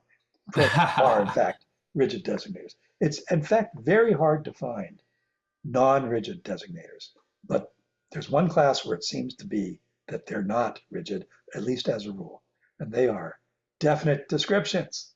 Okay, Definite sure. descriptions are by and large not rigid designators. Let me give you an example so you can understand the point. Um, let's take something like uh, Smith's murderer. Oh, Yeah. the person who murdered Smith. Smith's murderer is really kind of an abbreviation for the person who murdered Smith, and that's a definite description, right? So Smith's murderer. Well, suppose Smith was murdered by Jones. Then, with respect to the actual world, the murderer of Smith designates Jones. But suppose Smith had been murdered not by Jones, but by Brown, by somebody else. With respect to a possible world in which Brown is the one who murdered Smith, what are we designating in discourse about that world when we use the phrase Smith's murderer or the person who Right. murdered Smith? Kripke points out, then we're talking about Brown. Because in a world in which Brown murdered Smith, the phrase Smith's murderer doesn't designate Jones, it designates Brown. Right. Right. So definite descriptions can designate non-rigidly. Um, Right. that doesn't mean that no definite description is a rigid designator. In fact, any definite description in the notation of mathematics will also be a rigid designator. So for example, the square root of 4, that's a Yeah. definite description. And that designates 2, let me say the positive square root of 4. That designates 2 with respect to every possible world. So there you've got a definite description that also happens to be a rigid designator. But it's because of the peculiarity of mathematics Right. that's Right. so. In most cases, definite descriptions are non-rigid Yeah. designators. Most of them that come to mind are non-rigid designators. So we've got this situation where most designators are rigid designators, except for the definite descriptions, and most of them are non-rigid designators. Yeah. And not only that, as far as I can tell, non-rigid designators are mostly definite descriptions. It's very hard to find non-rigid designators that are not definite Sure. descriptions. Oddly, I think one case where we have a broad category of expressions that are non-rigid designators, but they're not definite descriptions, is the category sentence. A sentence, I think, is typically a non-rigid designator. Hmm. Most philosophers probably would disagree with me on this and even go so far as to say, Nathan, you're a little nuts because sentences aren't designators at all. So they're not non-rigid designators. They're not even designators. But okay, we disagree. I think sentences are designators and that they're mostly non-rigid designators. But aside from sentences and definite descriptions, it's rather hard to find non-rigid Sure. designators. Okay. And as I said, when naming necessity first came out, Kripke said, look, I'm going to argue in these lectures that intuitively proper names are rigid designators. And some readers thought, I don't buy it. But here we are many years later, and I think most philosophers say Kripke has shown that proper names are rigid designators. It's not really a controversial thesis anymore. Right. Okay. Right. What does this Right. have to do with any of these arguments? Well, when I gave the modal argument, I said it's not necessary that Shakespeare wrote these plays. Shakespeare might not have written these plays. I was actually tapping into your intuitive understanding that the name Shakespeare is a rigid designator. Yes. I didn't call it that, and I, in fact, avoided using that terminology. But the intuition that I was tapping into, the intuition that I was mining, to use the philosopher's term, mining intuitions, or pumping, the intuition Yeah. that I was pumping when I said it's not necessary that Shakespeare wrote Hamlet or Romeo and Juliet. I was actually pumping your intuition that the name Shakespeare designates the same guy, even if he hadn't written Romeo and Juliet or Shakespeare or Hamlet. Um, you may not have realized it, but I mean, you probably have because you've done some reading on this. But some of the viewers Right. might not have even realized that that's part of what makes it intuitive that Shakespeare um, only contingently wrote. It's only contingent that Shakespeare wrote Romeo and Juliet. There's no necessity to it. That goes hand in hand with the idea that the name Shakespeare is rigid, whereas the phrase the author of Romeo and Juliet is non-rigid, or at least doesn't have to be rigid. And the idea is when I say Shakespeare might not have, or it might not have been the case that Shakespeare wrote Romeo and Juliet, intuitively, I'm talking about a possible world in which the same guy Shakespeare exists, but he doesn't write Romeo and Juliet. Now, how Right. is it that I'm still referring to the same guy Shakespeare when he didn't write Romeo and Juliet in that world? Because I'm using the name, and the name designates him anyway.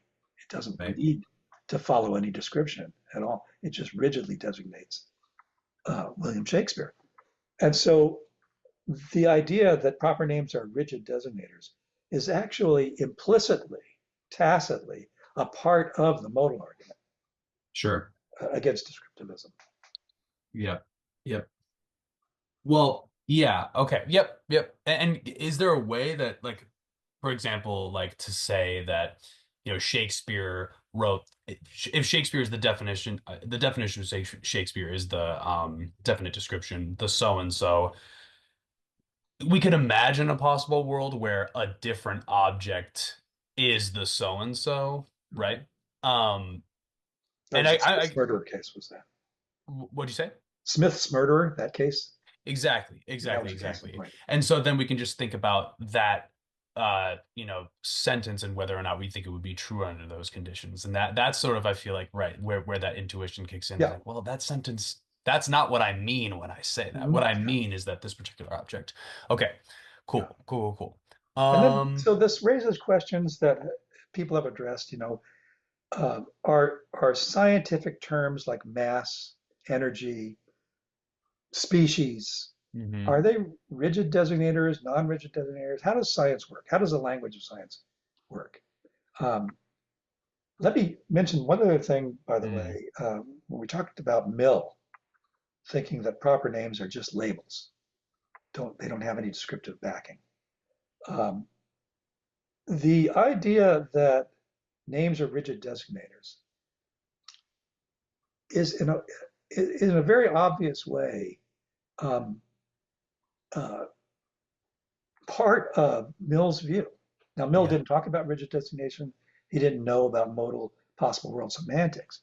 But the whole idea that a proper name is just a label and it's not a definite description seems to carry with it the very idea of a rigid designator, of a yes, designator that's going to designate the same thing with respect to every possible world, precisely because it doesn't use descriptive backing. It's not finding its designatum through a description.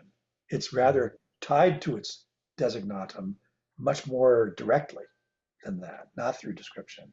And so, yeah, on Mill's view of proper names, they ought to come out rigid designators. So we're getting this result that sort of favors Millianism. right, Millianism is the view that names are just right. labels, that they don't have descriptive content. Okay, as long as we're on this, let's just talk about it. So millionism probably is going to imply rigid designation for names, but I guess so, but not the other way around. That there's my question. Yes, Is that's a okay, good question. So the question is, um, why doesn't basically why doesn't Kripke embrace millionism? If he exactly. thinks that proper Or names are you're rigid right. designators, and that's exactly what millionism predicts, why doesn't he go all the way?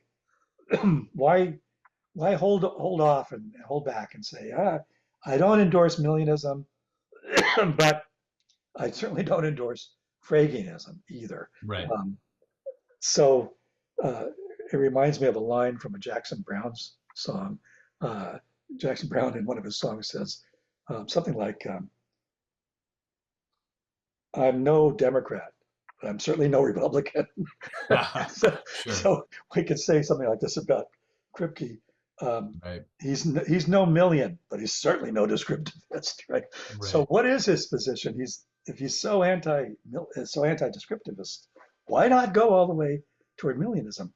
And the answer to that is, and this is based on my own very close friendship with Saul, and I had talked to him about this, and he knew that I am a million, and so my book Frege's Puzzle is basically a defense of millionism, and he Sure. had read it, of course, and he knew that I had gone this extra step that he wasn't willing to do, um, and the reason that he's so hesitant is that millionism has consequences Right. that many people find counterintuitive. I mean, so counterintuitive that they're not willing to take it seriously. I mean, one person who argued against millionism, against my book on millionism, said something like, "This millionism is false because how did he put it? It was something like, we really need it to be false. Oh, It's just interesting. that Yeah. our intuitions can't really you can't wrap your mind around this idea. So what is the idea that people find so um, distasteful in millionism? Well, we've already looked at it. It's really that Yeah. consider I think my character's name was Jones, who believes that Hesperus appears in the evening. And when you ask Jones, what about phosphorus? Does phosphorus appear in the evening? Suppose he says no. Um, on millionism, if he believes that Hesperus appears in the evening, it follows on millionism that he believes that phosphorus appears in the evening. Right. You're attributing belief of the same to the same person of the very same proposition in either of those two ways. Jones believes that Hesperus appears in the evening. Jones believes that phosphorus appears in the evening. On millionism, they say the same thing. Why? Because the names Hesperus and Phosphorus are just labels for the planet Venus. So it's the same proposition that's being attributed to Smith in both cases. The same belief being attributed to Smith. But look, the intuition that most people have, probably most viewers of this video, is that no, if Smith says yes when you ask him, does Hesperus appear in the evening? But he says no when you ask him, does phosphorus appear in the evening? Then Smith believes that Hesperus appears in the evening, and he doesn't believe that phosphorus appears in the evening. What could be more obvious than that? Now, Kripke won't go as far as I just said. Kripke won't say, obviously, Smith believes that Hesperus appears in the evening, but doesn't believe that Right. phosphorus appears in the evening. Why? Because Kripke says, in order to maintain that position in a thorough way, it looks like you have to postulate some kind of descriptivism. And that's what I just showed isn't correct. So Right. Kripke won't go that far as to say that the sentence appears in the evening and the sentence phosphorus appears in the evening express different propositions.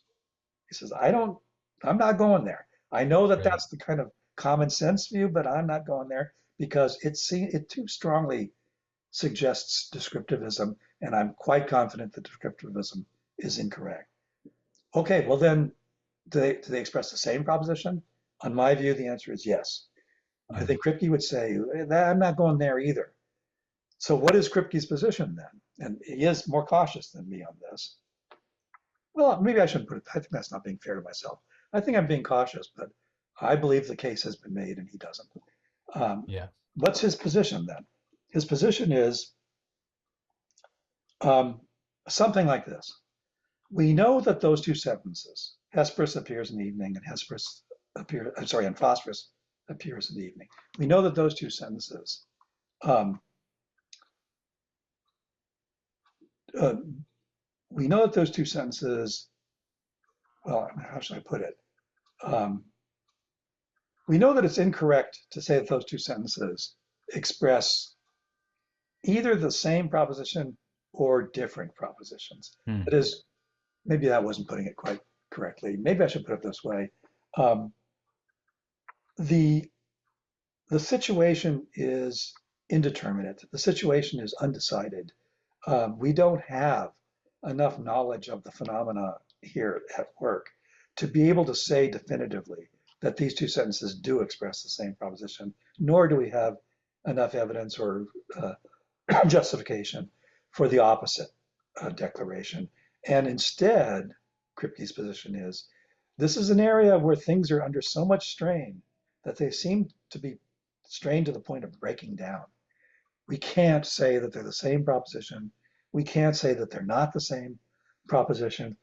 The situation is rather indeterminate. There's no real fact as to whether they're the same or they're not the same.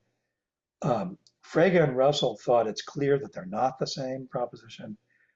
My former student Salmon thinks it's clear that they are the same proposition. Right. I, Kripke, think nothing's clear here. This is a case where things are very unclear. This is a very hard kind of case, and we're just not justified in the present state of knowledge and ignorance to be able to Right. make any declaration one way or the other. So I think that's Kripke's position is much more kind of agnostic, and Okay. I'm committed to taking Kripke's naming necessity and taking that further step that he wasn't willing to take. And by the way, he talks about this in the preface to Naming Necessity, which was written Yeah. years after the original lectures.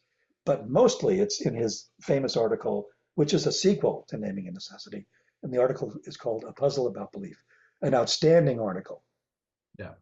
I strongly recommend it to your viewers. Get your hands on A Puzzle About Belief. But you probably need to read Naming Necessity first. Sure. Okay. There are three things I want to cover in the time that we have remaining. One, just like basically the sort of idea of the necessary a posteriori and just metaphysical necessity, just like the effect that naming a necessity kind of had. Two, I want to just ask about why you agree with Kripke so much. And then three, I wanted to just real quick ask a clarifying question. So I'll try to move quickly. But on the point that we just made, so what if it's not, if this basically what is the semantic contribution of a name on Kripke's view if it's not a description and it's not just the individual? Yeah, so what does it contribute to a proposition? Here you Exactly. got a sentence with a proper name in it. What is the name? What is its function in getting that proposition? What does it contribute to the semantic content of the sentence? Kripke's answer is, I don't have an answer to that question. Okay, got it. Boom. That's all I needed. All right, thank you. I'm not going there. Perfect, And perfect, whereas I think it's the thing designated. perfect. Okay, yes, absolutely. And that seems intuitive from, again, the idea of Again, designation. Kripke's more agnostic. I'm more committed on Sure. this issue. Yeah. Cool. All right. So yes, let's just real quick talk a little bit about how if you take rigid designation seriously, then this is going to generate the necessary a posteriori Okay. propositions. Philosophers before Kripke mostly believed that any sentence that was necessary was also a priori. That is, if it expressed a necessary truth, it also expressed a truth that was knowable independently of experience, and vice versa. Any sentence that's a priori is also necessary. And with that came the thesis that every sentence that's contingent, that is not necessary, it's true but not necessary. If it's contingent, it expresses something a posteriori, and if it's a posteriori, it's contingent. So, Right. so philosophers before Kripke, for the most part, believed that necessity and a priori go together, Right. and contingency and a posteriori go together. And Kripke said, no, they crisscross. There are examples of sentences Yes. that are necessary and yet a posteriori. That Right. was, that was a real head shaker when he argued this. And he went further. He said there are also sentences that are contingent, but a priori. Right. And then again, people would, well, how could that be? Um, That and was he my said, okay, I'll reaction, give you but examples. And he wasn't just stating in the abstract, he gave actual examples. Um, on the necessary a posteriori, I'm convinced that he was right, that there yeah, are these sentences that are necessary a posteriori. Uh, it's the contingent a priori that's much more controversial. And sure. Kripke knew this. He knew that while he believed that there were contingent a priori sentences, the examples that he gave didn't convince a lot of people. And so Sure. it was still, is still a matter of a great deal of controversy. But let me give examples. So examples of the necessary a posteriori. The first example he gave was Hess versus phosphorus, the very Right. example from Frege. He said that's a necessary truth. Now, why is it a necessary truth? Because names are rigid designators. Hesperus is a rigid designator. Phosphorus is a rigid designator. They designate, both names designate Venus with respect to every possible world. That means the identity statement, Hesperus is phosphorus, will be true with respect to every possible world. So it's a necessary statement. Right.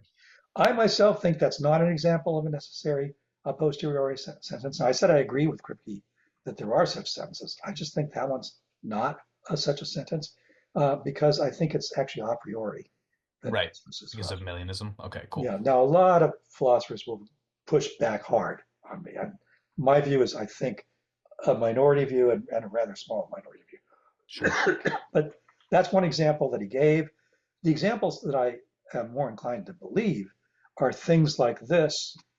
This isn't his example, this is my own example, but I think it proves the point. Take the sentence, Nathan Salmon is not a credit card account. I, Right. I'm not a credit card account. So that's certainly, I think that's a necessary truth. I don't think it's not only is it true that I'm not a credit card account, I couldn't have been a credit card. That's not even in the realm Right. of possibility. So I think it's an impossible. It's necessary that I'm not a credit card account. Is it a priori that I'm not a credit card account?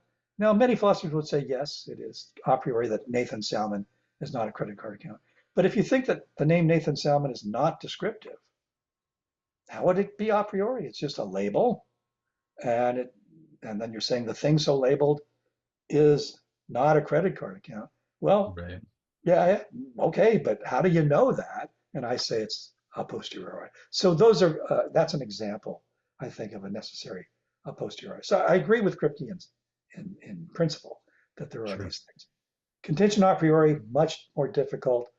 An example that he gives allegedly of the contingent a priori is this. Suppose that the word meter, as in 3.5 meters long, that word meter was defined or introduced into the language as a rigid designator for the actual length of this particular stick, the meter bar. It Right. has a length. I can look at it, I can see the stick. It has a certain length. Um, with the naked eye, I can't tell exactly how long it is, but I know it's this. And suppose the phrase 1 meter was introduced as a name for that length, whatever is the length of the meter bar. Right. And then Kripke says, now consider the sentence, that stick is exactly 1 meter long. And he says, well, that's going to be a priori because of the way the word, the phrase 1 meter was defined. Right. But the stick might not have been that long. It might have been a little bit longer, a little bit shorter. So it's not a necessary truth, especially if you consider that the phrase 1 meter is a rigid designator, and I think it is, of a certain length, right? This did not convince everybody, and I'm one of the people who's a holdout on this because I said you have the stick right in front of you, you can look at it. I think the fact that you're looking at it is what infects this example and makes it a posteriori rather than a priori. So I think, yeah, you do know that the stick is 1 meter long, but you don't know it a priori. It's you're looking at the stick and that visual representation, that visual access to the stick is what makes this a posteriori rather than a priori. Kripke was aware that many people like me are not convinced, and he tried to strengthen the case, and I am still not convinced. It's one of the remaining hotly contested controversies in post-Kripkean literature. Okay. I've written a Nice. lot on it. All right.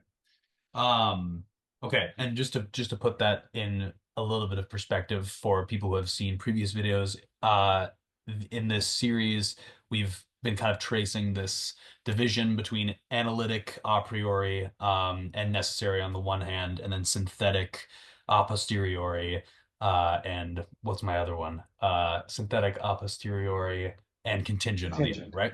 And and okay, and Quine comes along, says, questions all these distinctions, says that there are too many distinctions going on here. But then Kripke does something similar to break down this division, but is actually introducing more of, yeah, exactly as you're saying, that these distinctions actually cross one another, so that Yeah, there are more subcategories yeah, within it.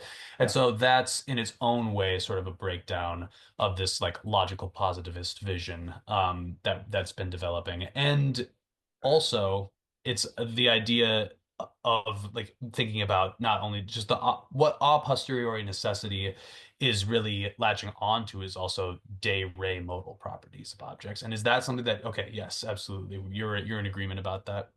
Yeah, so you Yep. just gave a kind of overarching description of the history of all of these topics. And yeah, if you think of it as beginning, I mean, it doesn't really begin here, of course, but think of it Right. as Carnap, who was a kind of a quintessential empiricist, Right. hardcore empiricist, very, very smart guy. I'm actually a Yep. grant student of Carnap's. My Really? my mentors is David Kaplan, Oh, nice. and Oh my he gosh. was a student of Carnap's. So I'm Yep. a grad student of Carnap. Um, Carnap took courses from Frege. So if you Okay, think of yes, Carnap right. as Jenna. a student of Yeah. Frege's, then David Kaplan, my mentor, one of my mentors, was a grand student of Frege, and I'm a great grand student of Frege. So I Wow. Okay. all the Dang. way back to Frege. So let's see. Carnap, hardcore empiricist. Um, one of his students was Quine. Right. Quine was a student of Carnap.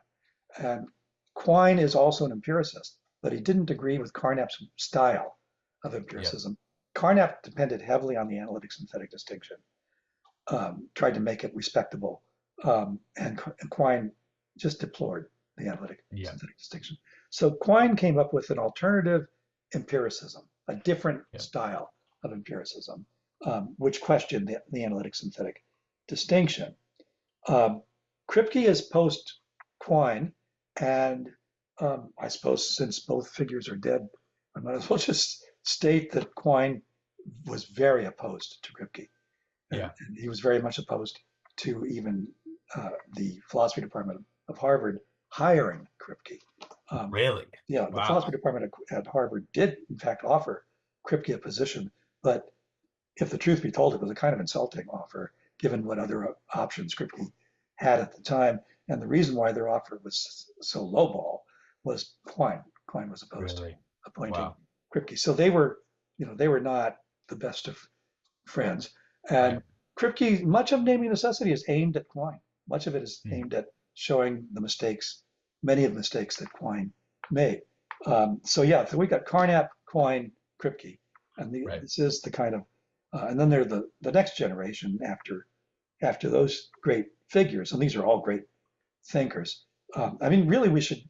I said we start with Carnap, but really, it should go back to Russell and Frege. So it's really Yes. Frege, Russell, Right. Carnap, Quine, Kripke, and Right. the next generation, which probably includes me. Right. Right. And that's kind of what I wanted to get to, is that, we see again with Quine kind of, Quine has his own reasons for sort of allowing metaphysics back into the fold, and then we now get a return and an interest in modal metaphysics because of what Kripke's doing with rigid designation. Yeah, And so, Quine hated modality. He yes, but still Quine thought of hated it as modality, yeah, which is very interesting. yeah. Right. Necessity Right. was something that he just thought was, as an empiricist, he thought empiricists in general are not Don't happy love with necessity. modality. Yeah. Yeah, it's Right. Right. problematic for empiricism, and so he found it to be just loathsome. And Yep. when I say he deplored the analytic synthetic distinction, but he every bit as much hated the necessary contingent distinction. He just hated all of those things. Yeah. He thought they were all sort of non-scientific, unscientific. Sure. Yeah. Okay, well, I guess this is one way I can bring everything I maybe want to get in one question. You said in one of the articles that I read beforehand that it was maybe sort of a passing comment, but you said that you think that maybe since Kripke's time, analytic philosophers have maybe lost their way a little bit. And so, I, I do believe that. again, Yes. okay, right. So, and again, so this metaphysical era kind of starts up after Kripke and Quine. But yeah, where do you jump off? Where do you think that analytic philosophy has lost its Oh, way? that's a hard question because it's so recent. I mean, Okay. we're thinking about philosophy from a historical perspective, Right. and we're talking about 21st century philosophy. Right.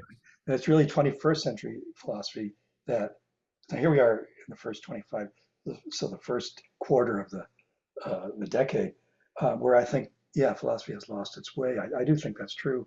Um, and I'm trying to look at it from a historical perspective, but I'm right in the middle Right. of it. I'm still Yeah. an active philosopher, Right. right? Although I'm at the senior end of things, but Right. I'm still an active philosopher.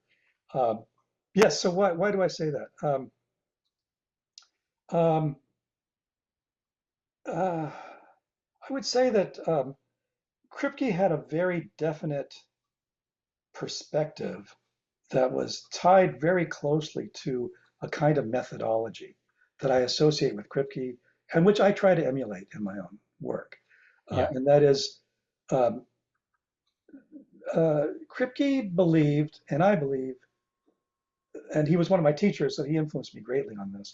But he wasn't the only one. I had other teachers who also influenced me in this way. And let me mention at least David Kaplan and Alonzo Church, who are Yeah. also my mentors. Um, Wow. uh, they all have shared this view. They didn't always agree, but they all shared this view that there's a methodology in philosophy that is a way of gaining philosophical knowledge.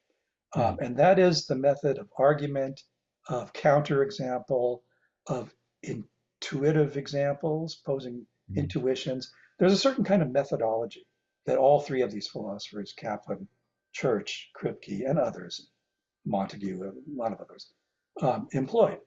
And I've seen how successful it is. Hillary Putnam should be mentioned here too. Sure. Absolutely. Um, all of these philosophers employed this method, I think, very successfully, and that really important discoveries were made in philosophy in the latter half of the 20th century, maybe even throughout the 20th century. I think Bertrand Russell was a philosopher in this tradition of intuition, counterexamples. No, not all of Russell's positions were that intuitive, and he was aware when he was deviating from intuition.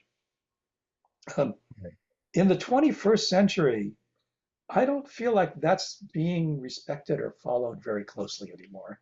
Hmm. Some philosophers think that the search for philosophical truth is, what's the word, futile. We Sure. can't really ever achieve it. Very rare, or very rarely can we ever achieve philosophical knowledge. What we can do is come up with various different theories of phenomena, philosophical theories, and then compare them in terms of their benefits and their cost, do a cost benefit Yes, analysis, exactly.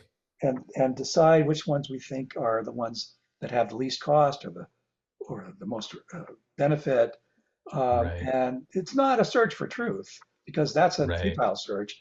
It's a search for Yes. which ones are the best, uh, which ones afford the best kind of pragmatic value. Um, Now, look, my preferred methodology can be thought of on that model, except that Sure. the only value that I'm interested in is truth. So Yeah. you could see what I'm doing is also weigh the cost and benefits, where for me the cost is non-truth. If you're missing truth, Right. the cost is too great, and that's the end of the story. All right. But a lot of philosophers, I think I would cite David Lewis as a good example of this. Yes, exactly. And he and I were colleagues at Oh, Princeton. really? Oh, And yeah, nice. and we clashed on this big Yeah. time. We really clashed on this issue.